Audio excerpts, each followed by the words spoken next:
Hi everyone, welcome back to the channel. This is video number 3 in our series diving deep into the Lord's Prayer.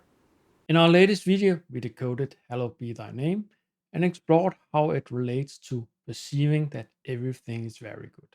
A state of consciousness that requires seeing beyond perceived imperfection to the Godhead's all-pervading love and intelligence.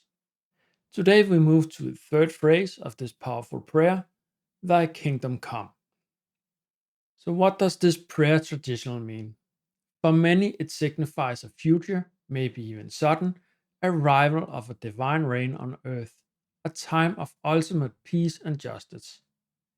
It's often seen as something that will happen to us or to the world at some point in the future. But Martinus presents a different, deeply logical perspective.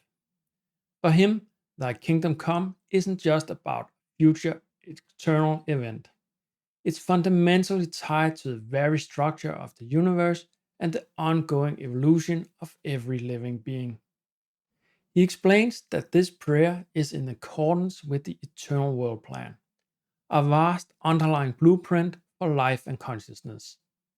Martinus describes this plan as a process of transformation for us as living beings. We are on a journey evolving from what he calls animal beings to real human beings. He's clear that we are not yet fully or real human beings. We are, in his terms, like the extinct creatures, beings who are still partly driven by animalistic tendencies, but also developing true human qualities.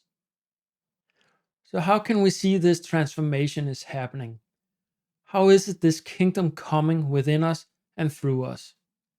Martinus points out that even if you consider yourself as a free thinker, not bound by religious dogma or limited materialistic science, you can observe this process.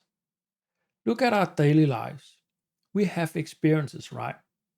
Some are pleasant, some are deeply unpleasant or bitter.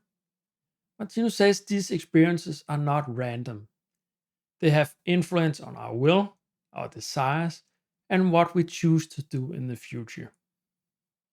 When we experience the negative consequences of certain actions, the unhappiness or bitterness they cause, a normal developing being will naturally try to avoid these causes in the future.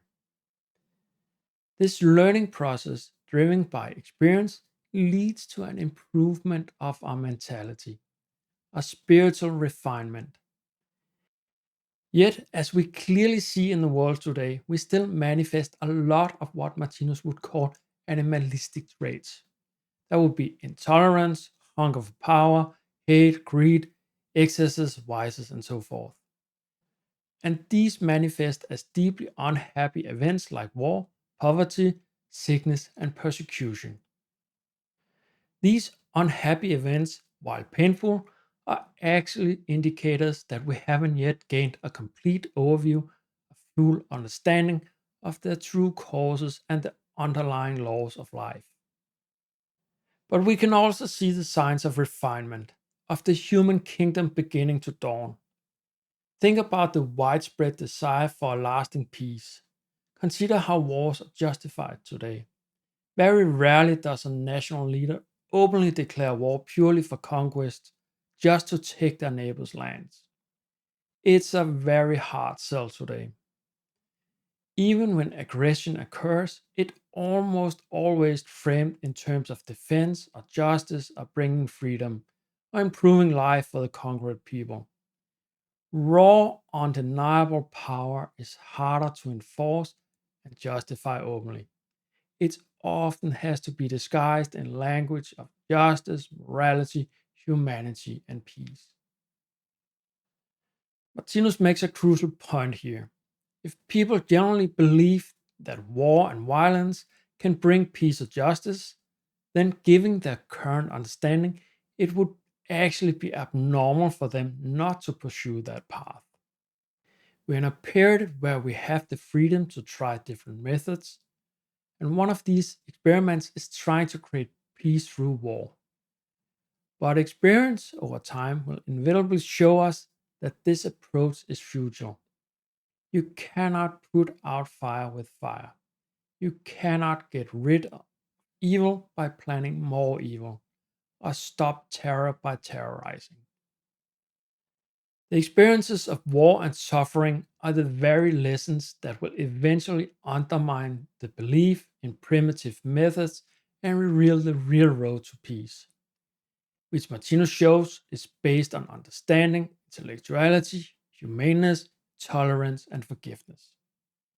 The real human kingdom, a kingdom of peace and harmony, cannot be forced upon the world with weapons and war.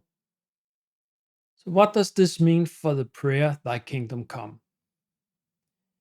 It means that the kingdom isn't just some external place or future event. It comes by removing the tendency towards these primitive animalistic methods, the greed, hate, intolerance from our own consciousness through gained understanding and intellectual insight. To pray the kingdom come is, therefore, to pray for the very experiences and lessons we need, the ones that guide us through the trials and errors of the animal kingdom where we currently reside, and towards the dawning light of the real human kingdom within ourselves and collectively. It is a prayer for our own and humanity's continuing evolution towards true humaneness.